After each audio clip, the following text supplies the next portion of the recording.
billionaire's daughter had not eaten for 2 weeks until the new maid performed the impossible.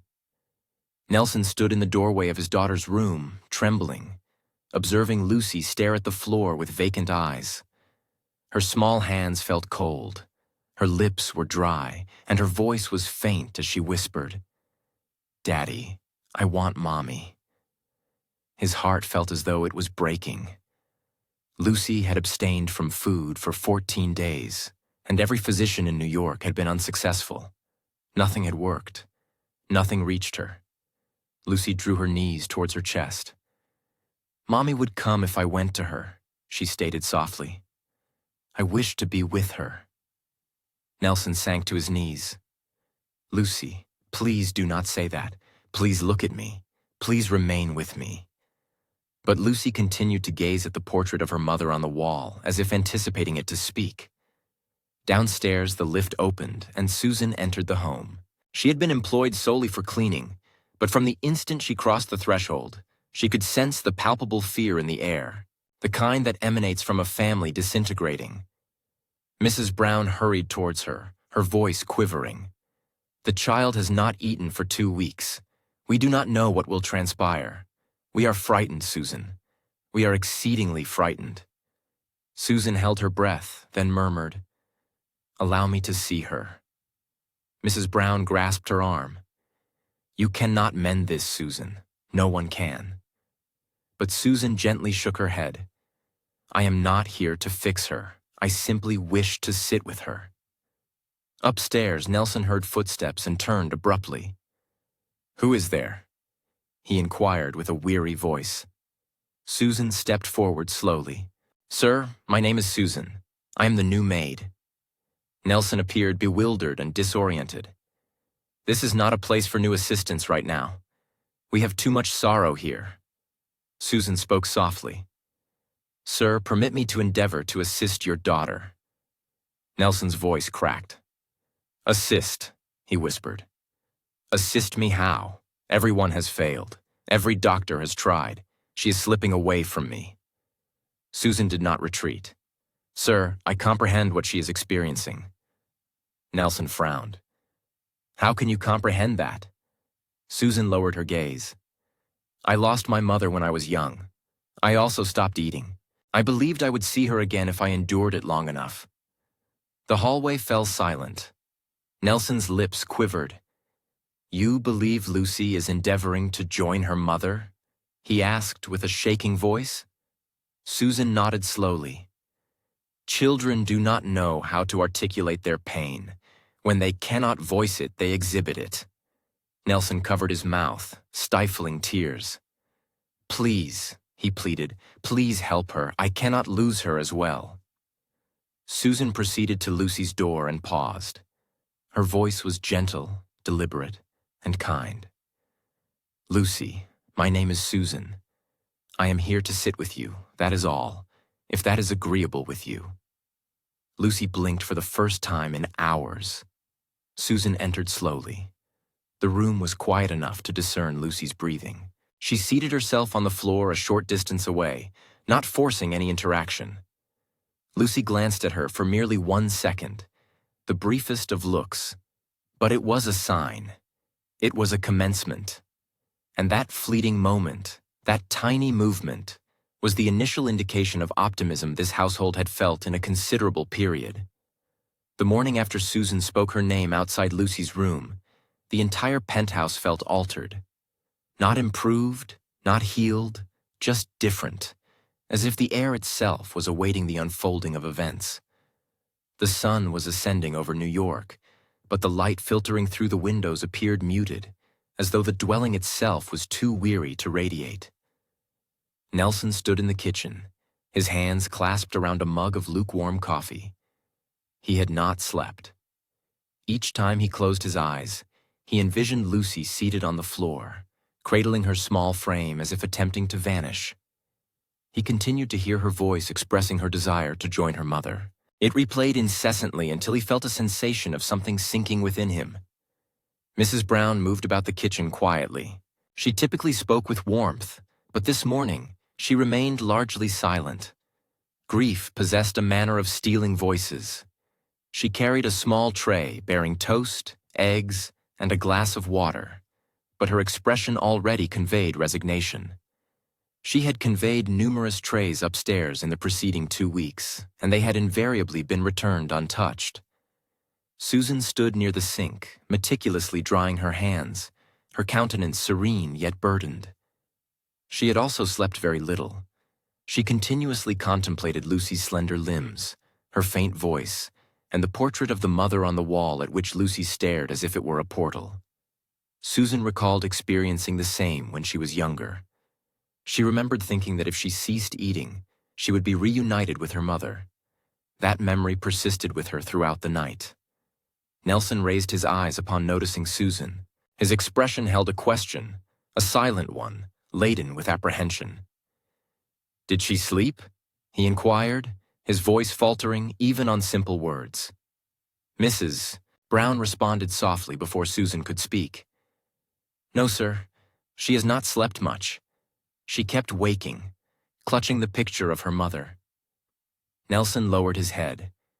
He felt powerless once more, the same powerlessness that had resided within him for months.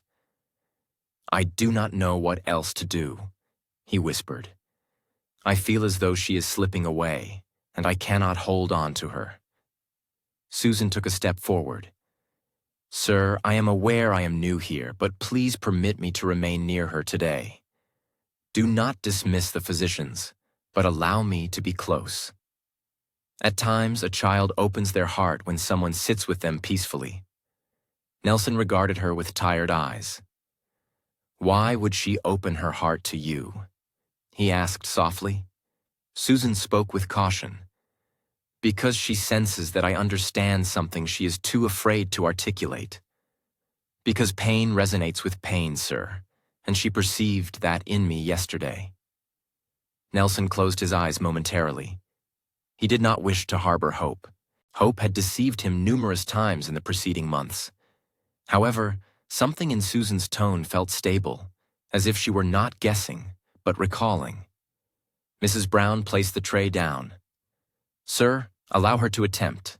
Nothing else has affected that child in weeks." Following a protracted pause, Nelson nodded. "Very well, Susan. Remain with her. If she permits you, stay for as long as you require." Susan inclined her head slightly, then accepted the tray. She carried it with care, step by step, as though she were transporting something sacred. Nelson observed her departure, his chest tightening with apprehension and a minuscule thread of hope he was almost too frightened to acknowledge. Upstairs, the hallway was silent. The photographs adorning the walls depicted Lucy smiling, running, playing, living. Susan paused before one of them. In the image, Lucy was seated on her mother's lap, her face alight with laughter. The woman appeared warm, gentle, vibrant. Susan rested her hand on the frame for a second. Then she proceeded. She reached Lucy's doorway. It was ajar, much like the preceding day. She knocked once. "Lucy, it is Susan. I have brought your breakfast, if that is acceptable." There was no reply. She slowly pushed the door open. Lucy occupied the same position as she had the day before, her gaze fixed once more on the portrait. She appeared smaller today, as if the night had diminished her. Susan did not approach her directly. She placed the tray on the dresser, then resumed her position on the floor, maintaining the same distance as before. She folded her legs and rested her hands in her lap. She remained silent for a period. She allowed the quietude to settle. After a few minutes, Lucy shifted her eyes slightly, just enough to perceive Susan seated there. Not too near, not too distant, just there. Susan spoke softly. "Good morning, Lucy." Lucy did not respond. Susan continued, her voice subdued. "I understand mornings can be arduous when one's heart is heavy. When I was your age, I would awaken and feel as though the world was too vast for me." Lucy blinked once. Susan leaned her back against the bed frame. "I used to believe that if I spoke, my voice would falter. If I ate, I would forget my mother, so I sat quietly, much like you." Lucy's mouth trembled faintly, almost imperceptibly. Susan waited. Then she spoke again. "Your father is apprehensive for you. Not because you have erred, but because he loves you so profoundly that he does not know how to bear this sorrow alongside you." Lucy's voice emerged weak. "He does not see me." Susan regarded her with tenderness. "He does see you, Lucy. He is simply experiencing pain as well. At times, adults conceal their suffering because they believe it shields their child, but it only makes the child feel isolated." Lucy embraced her knees. "I do not wish to be here." Susan felt her chest constrict. "I understand, my dear. It is painful. It feels as though everything within you is burdensome, but you are not alone in this room. I am here with you." Lucy slowly turned her head a little. Her eyes appeared weary. "Why do you care?" she whispered. Susan's voice softened further. "Because I comprehend the feeling of losing a mother, and because no child should endure pain in solitude." The room remained quiet, but it was not the frigid silence from before. It was a silence that heeded. Downstairs, Nelson paced the kitchen floor, waiting, praying, anticipating the worst. Upstairs, for the first time, Lucy looked fully at Susan, and something small, something delicate, something almost concealed began to stir in her eyes.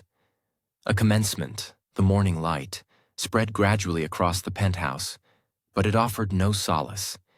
It merely highlighted the weariness of the dwelling. Nelson sat at the kitchen table, his hands encircling a warm mug he never drank from. His eyes were red from a night devoid of sleep. Each time he closed them, he saw Lucy curled on the floor, holding her knees as if trying to prevent herself from disintegrating. Mrs. Brown moved about the kitchen in silence. She prepared another tray, the kind she had taken upstairs repeatedly, knowing it would be returned untouched. She observed the toast, the small slices of fruit, and the glass of water. Her shoulders slumped, and she whispered, "I am concerned for that child." Susan stood by the counter, observing silently. She had slept for only a brief period. She awoke frequently, hearing Lucy's small voice echo in her mind. She remembered how she herself had once sat in a dark room, awaiting someone who would never return. She remembered the heavy sensation that food was inappropriate for a grieving body. Nelson lifted his head as he noticed Susan. His voice trembled. "Is she awake?" he inquired. Mrs. Brown responded softly. "She has barely slept, sir." She continued to gaze at her mother's photograph. Nelson placed his hand against his temple. "I'm unsure of what else to attempt," he murmured. "I cannot connect with her." Susan moved forward. "Sir, permit me to remain with her today. Allow me to sit with her. You have consulted every physician. You have sought counsel from every specialist. Yet, at times, a child will open their heart to someone who genuinely comprehends their sorrow." Nelson looked at her, his eyes etched with fatigue. "Why would she confide in you?" he inquired. "Because I have experienced what she is experiencing," Susan replied. "I lost my mother at a young age and remained silent for a considerable period. I, too, wished to join her. Lucy sensed that within me yesterday. Pain recognizes pain, sir." Nelson turned his gaze away. Hope was a disconcerting prospect. Hope had disappointed him on too many occasions. Nevertheless, he gave a slight nod. "Please, stay with her." Susan retrieved the tray and ascended the stairs. Each ascent felt arduous, as though she were carrying more than just a plate. She reached Lucy's door and knocked softly. "Lucy, it's Susan. I'm coming in." Lucy remained in the same corner, her slender arms encircling her legs. Her mother's picture was hung above her. Lucy appeared smaller today, as if the night had diminished her. Susan settled on the floor, maintaining a respectful distance. She positioned the tray on the dresser and rested her hands on her knees. For a time, she remained silent, allowing the room to absorb the quiet. After some moments, Lucy slowly looked at her. "Why are you here?" she whispered. "Why do you return?" Susan responded gently. "I return because I understand your feelings. When my mother passed away, I ceased eating as well. I believed that if I simply waited long enough, I would be reunited with her. I did not speak. I did not smile. I only bore my pain." Lucy lowered her head. "I wish to go where she is." Susan felt a tightness in her chest. "Sweetheart, your mother loves you. She desires you to be here. She wants you to embrace your life." Lucy shook her head. "It is too painful." Susan nodded. "I acknowledge the reality of the hurt, but hurt transforms when someone shares your burden. You do not have to carry it alone." Lucy's small fingers pressed into her knees. Susan's gaze drifted to the tray. "May I show you something?" she inquired. Lucy offered a faint nod. Susan picked up a small piece of toast and took a bite. Lucy blinked in surprise.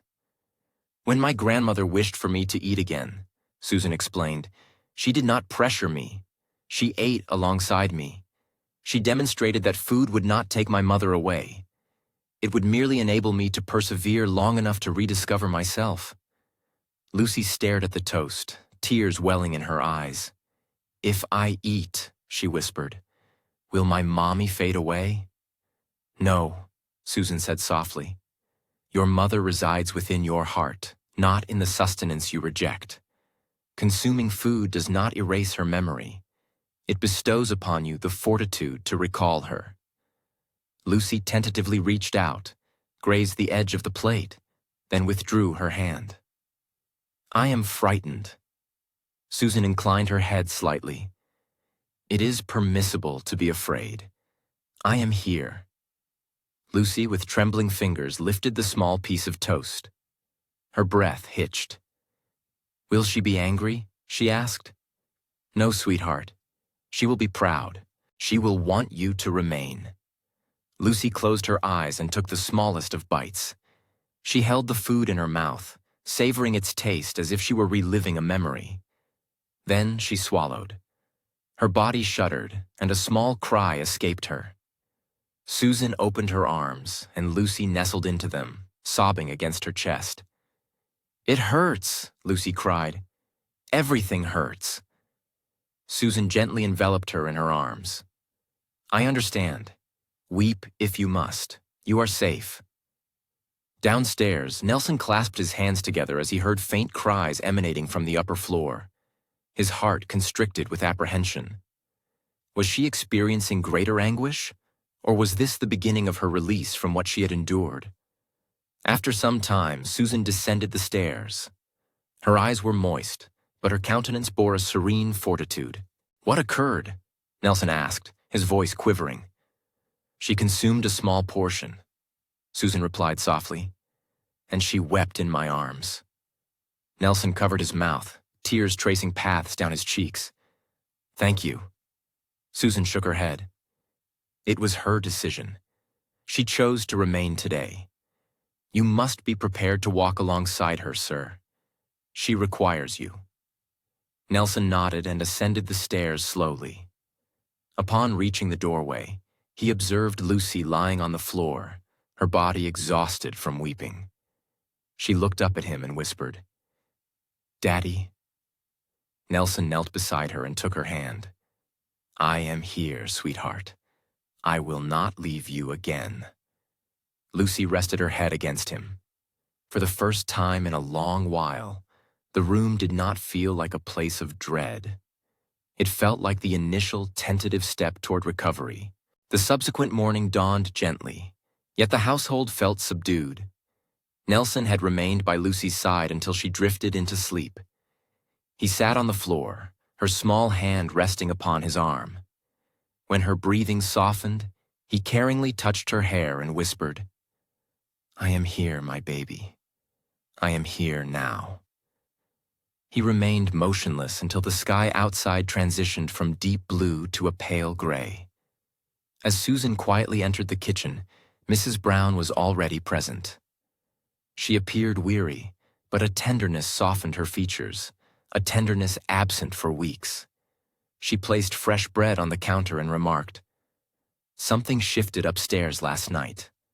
I heard her cry. It was the first expression of life I've heard from her in a long time." Susan nodded. Crying is not a sign of weakness.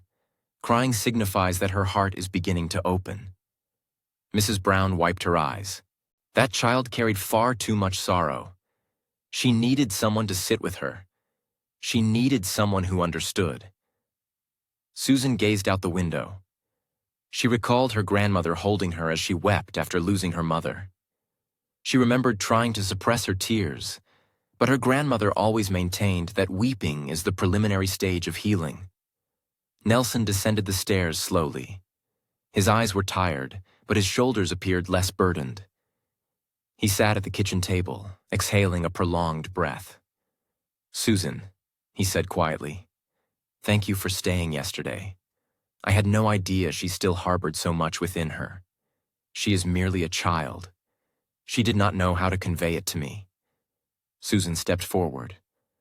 "She desires your proximity, sir. She needs to feel your presence. Your absence made her feel abandoned." Nelson lowered his head. "I believed that staying busy was beneficial. I thought that by working and maintaining everything smoothly, I would protect her. However, I distanced myself from her." He shook his head slowly. "I failed to perceive the pain behind her silence." Susan spoke gently. "Children observe everything. They sense what adults believe they conceal. She sensed your sadness. She believed she was exacerbating it. She felt accountable for your distress." Nelson's lips trembled. "I never wanted her to believe that. She is all I possess." Susan's voice softened. "Then demonstrate that to her, sir. Certain matters cannot be resolved through monetary means or medical intervention. Certain things must be communicated through your presence. Sit with her. Hold her hand. Let her know you are not departing." Nelson nodded slowly. "You are correct." Susan began preparing a simple meal: bread, butter, and cheese. Mrs. Brown raised her eyebrows. "Are you making grilled cheese again?" she inquired softly. Susan offered a faint smile. "Yes, it's not about the food itself. It's about the memories associated with it. Her mother prepared this for her. It brings her closer to something she has lost." Mrs. Brown nodded, then allowed the reminiscence to gently envelop her. As the sandwich cooked, its warm aroma permeated the room. It evoked memories for Susan of her childhood kitchen.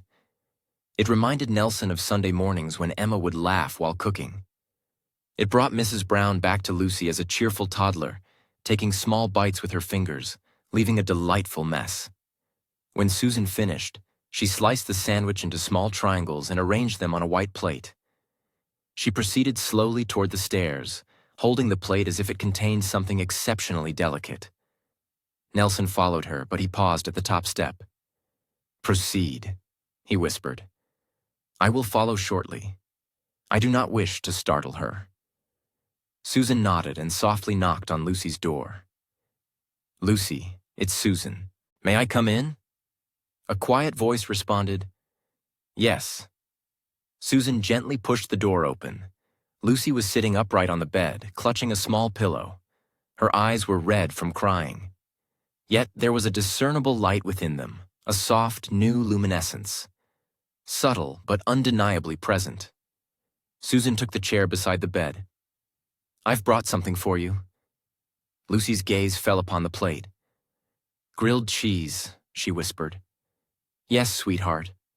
Only if you wish. You don't need to eat more than a small piece." Lucy touched the blanket slowly. "I had a dream," she said quietly. Susan leaned a little closer. "What did you dream about?" Lucy blinked gently. "I saw Mommy. She was standing by a bridge. She smiled at me." Susan momentarily held her breath. "What did she say?" Lucy lowered her head. "She said, 'Not yet. You must stay.'" Susan's eyes welled with warmth. That was a precious dream, she whispered. Lucy's voice trembled. I thought she wanted me to join her.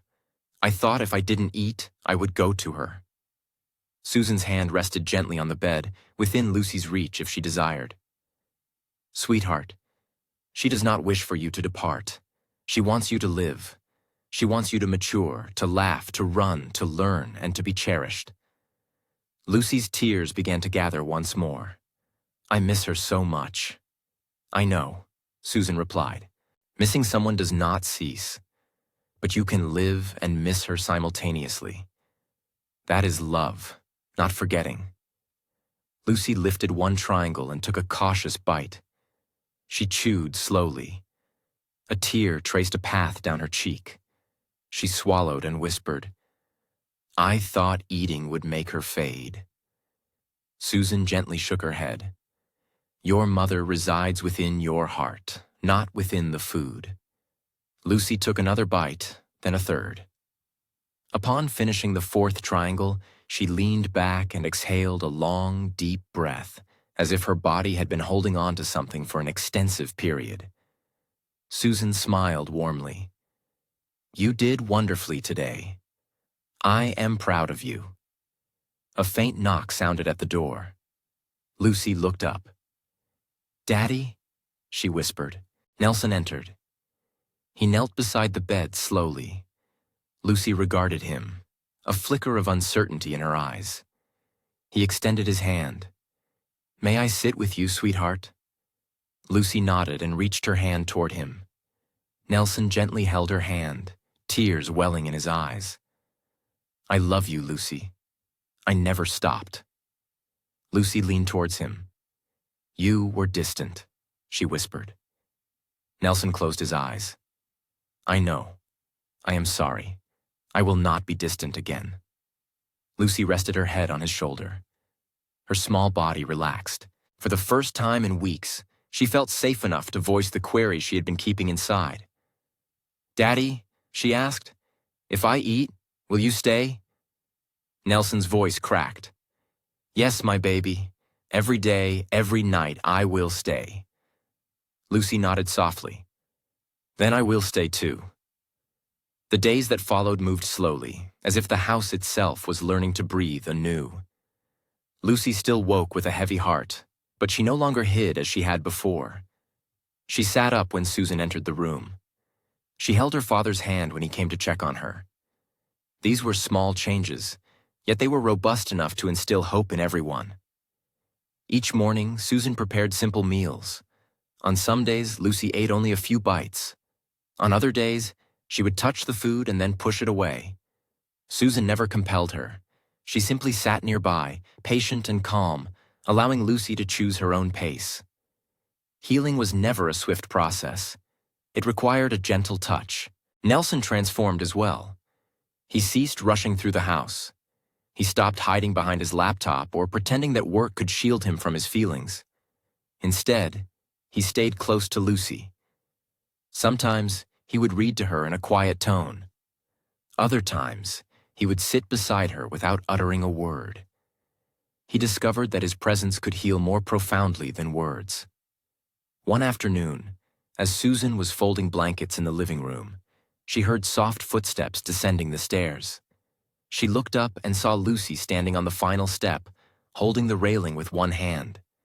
It was the first time Lucy had come downstairs on her own in weeks. Susan smiled warmly.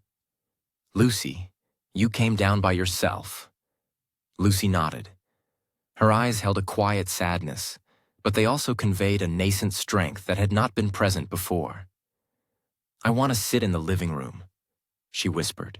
Susan gently guided her to the couch. Lucy sat down slowly, touching the cushion as if she had forgotten the feel of soft things.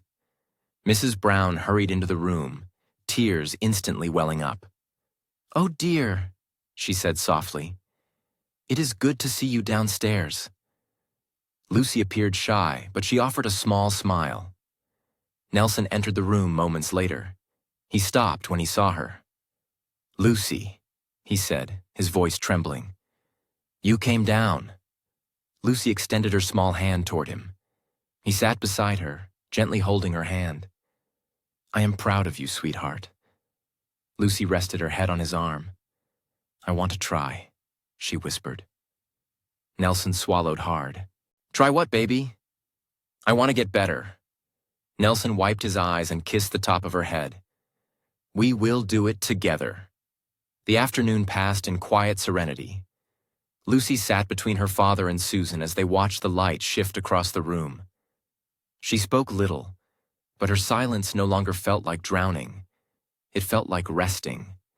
It felt as though she was slowly finding her way back to life. Later, Susan went to the kitchen to prepare lunch. She made small sandwiches and warmed some soup, arranging everything on the table. When she returned to the living room, Lucy was sitting up with her legs extended. "Would you like to eat at the table?" Susan asked. "Only if you want to?" Lucy seemed uncertain, but she nodded. Susan held her hand as they walked to the table. Lucy sat down carefully. Susan placed a small bowl in front of her. Lucy lifted the spoon slowly. She tasted one small bite, then another. She did not finish the bowl, but she consumed enough to give Susan and Nelson hope. After lunch, Lucy asked her father a question she had not posed since her mother had passed away. "Daddy, can we read a story?" Nelson felt his chest tighten. "Of course," he whispered. He lifted Lucy into his arms and carried her to the couch. He selected a book from the shelf, one that Emma used to read aloud. He opened it slowly, apprehensive that the memories might feel too overwhelming. But Lucy leaned gently against him, and he knew it was the right choice. His voice was soft as he began reading. Lucy followed each word with quiet concentration. Midway through the story, she touched the page and whispered, "Mommy used to read this." Nelson swallowed hard. "Yes, sweetheart, she did. She loved reading with you." Lucy pressed her forehead to his arm. "I wish she was here." Nelson breathed deeply. "I wish she was too, but we will carry her memory together." Lucy nodded. Her eyes remained fixed on the page. For the first time in months, she permitted herself to feel both sadness and comfort simultaneously. Later that evening, Susan prepared dinner. She placed plates on the table and called everyone over. Nelson helped Lucy down the stairs again. She moved a little more slowly now, tired from the day, but she held her father's hand with quiet trust. During dinner, Lucy spoke softly. "Susan, can you sit with us?" Susan smiled gently. "Yes, Lucy, I can sit." Mrs. Brown occupied the far chair, discreetly wiping her eyes. The house that once resonated with silence now carried soft voices, quiet breathing, and faint signs of returning life. When dinner concluded, Lucy surprised everyone. She stood in the middle of the living room and announced, "I want to show you something." Nelson looked perplexed. "What is it, sweetheart?" Lucy walked to the table, took a crayon from a small cup, and pulled a sheet of paper toward her. Awkwardly, she began to draw. Susan moved closer, observing her hand as it moved carefully across the page. When finished, Lucy held up the drawing. It depicted 3 figures holding hands: a man, a woman with dark skin, and a little girl. Above them, a small figure floated in the sky, encircled by a soft shape. "This is my family," Lucy whispered. "Mommy's watching us." Nelson pressed a hand to his mouth. Susan felt her heart break and mend all at once. Lucy walked to Susan and placed the picture in her hands. "You help me feel safe," she said quietly. Susan knelt down. "I will always try my best to keep you safe." Lucy leaned forward and hugged her gently. Nelson watched with teary eyes. He had not witnessed such tenderness in his home for a considerable time. As the night grew still, Lucy asked, "Daddy, will you stay in my room tonight?" Nelson nodded. "Yes, sweetheart, I will stay." Lucy looked at Susan. "Will you come too, just for a little while?" Susan smiled softly. "Yes, Lucy, I will come." Together they walked toward the stairs, step by step, like a small family. learning once more how to embrace one another. The days continued to unfold gently, each one carrying Lucy a little further from the darkness in which she had been trapped.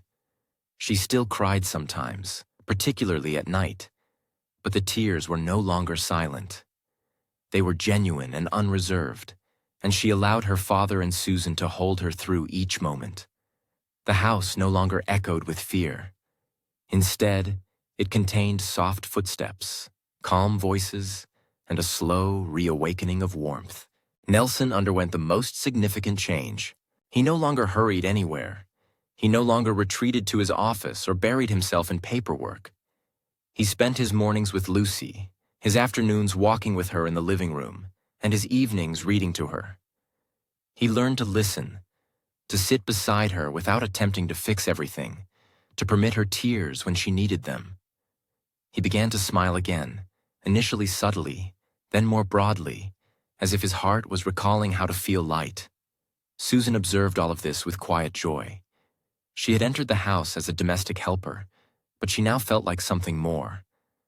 Not because she replaced anyone, but because Lucy had selected her. The child had determined that Susan offered a sense of safety, and that trust granted Susan a position she had never anticipated holding. One cool morning, Lucy walked into the kitchen independently, clutching her small blanket. She stood by the doorway until Susan noticed her. Susan knelt down. "Good morning, sweetheart. Are you hungry?" Lucy nodded. "A little." Susan smiled. "What would you like to eat?" Lucy gently touched her blanket. "Can we make grilled cheese?" Susan glanced at Nelson. He stood by the counter, observing with gentle eyes. He nodded slowly. "Yes, we can make that." Lucy climbed onto a stool beside Susan. Her movements were slow but steady. Susan handed her a small butter knife.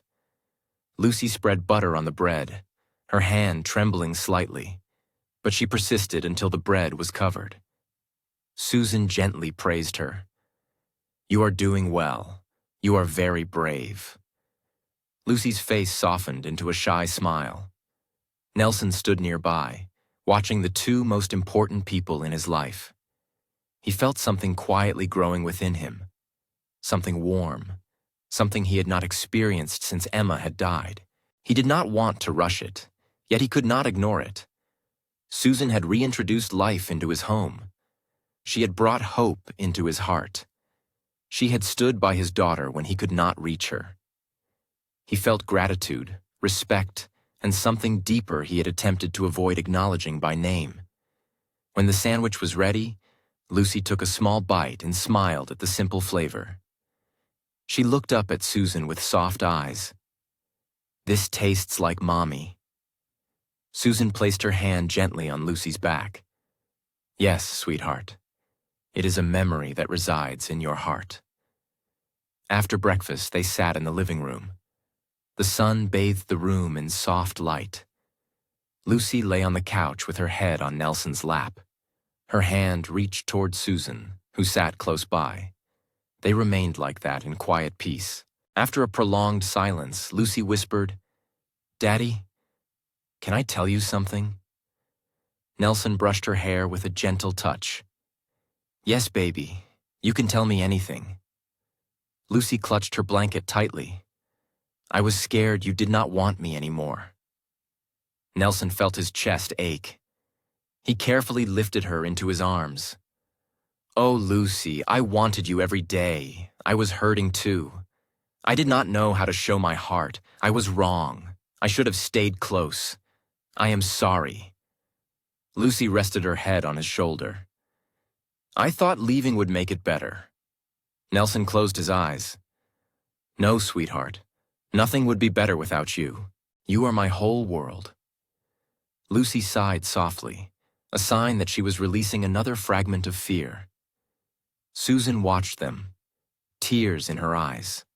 She had encountered numerous families throughout her professional journey, yet she had never before observed a bond reconstruct itself through such gradual, arduous, yet beautiful stages.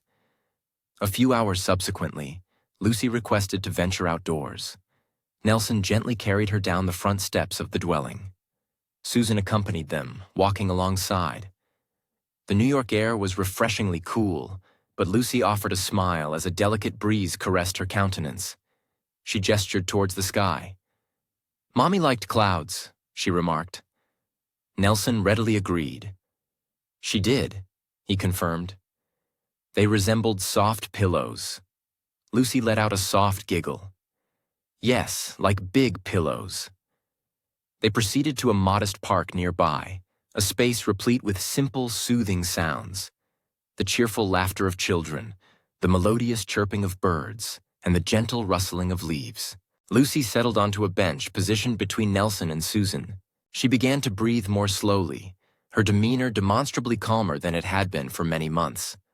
Upon their return home, Lucy posed a question to Susan that genuinely surprised both adults. "Susan," she inquired softly, "will you remain in our house always?"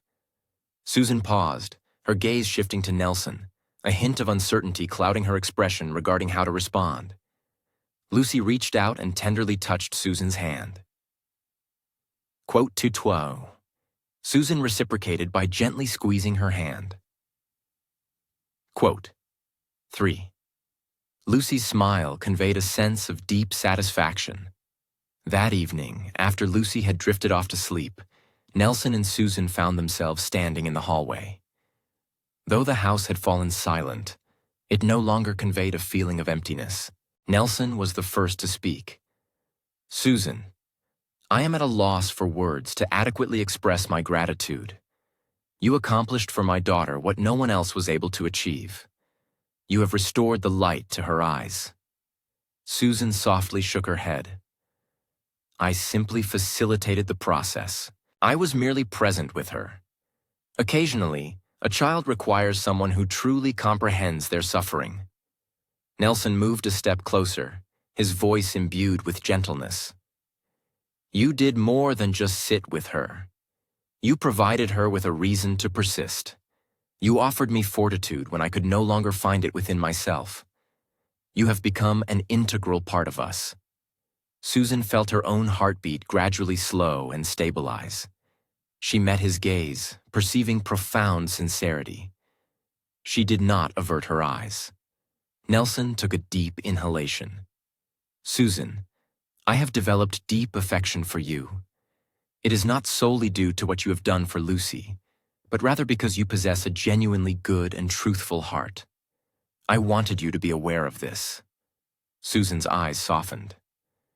"I care for both of you as well. I did not anticipate this, but it is true." Nelson moved nearer, then halted. "May I hold your hand?" he inquired quietly. Susan nodded. He extended his hand and gently took hers.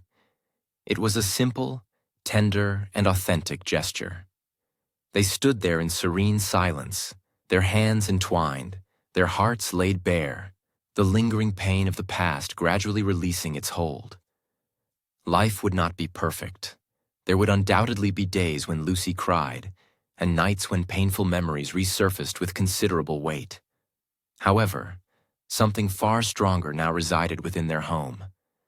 There was love. There was connection. There was hope. Lucy stirred in her sleep, murmuring softly, "Daddy, Susan, stay with me." Nelson and Susan exchanged a knowing glance. They walked into her room together, side by side. As they sat beside the young girl who had brought them together, they understood that the narrative of their pain had transmuted into the chronicle of their recovery. The family that had once been fractured now possessed the opportunity to flourish anew. This marked the commencement of their transformed existence. Viewers, this poignant account serves as a reminder that healing is not always swift, nor does it invariably originate from the individuals we might expect. At times, Providence intercedes through a gentle soul, someone who comprehends suffering and stands by us during our most profound adversities. Lucy rediscovered her inner strength because someone demonstrated sufficient care to remain. And Nelson rediscovered his capacity for love because he learned to express affection rather than retreat from it. If this narrative has resonated with you, kindly share your location and what insights you have gleaned from this emotionally resonant journey. Your contributions are immensely valuable to us, and we cherish hearing from each of you. Please remember to like, subscribe, and share, as your support enables us to bring more compelling stories to your screens. Should you desire additional narratives from us, express your interest by commenting more stories, and you will be among the first to receive our next emotional creation. Before you depart, we invite you to answer the following 3 questions in the comments section. 1. Which aspect of this story resonated most deeply with your heart? 2. Do you believe that love possesses the power to mend the most profound wounds? 3. What message would you convey to young Lucy if you had the opportunity to speak with her directly? Thank you for your viewership, and may you remain blessed.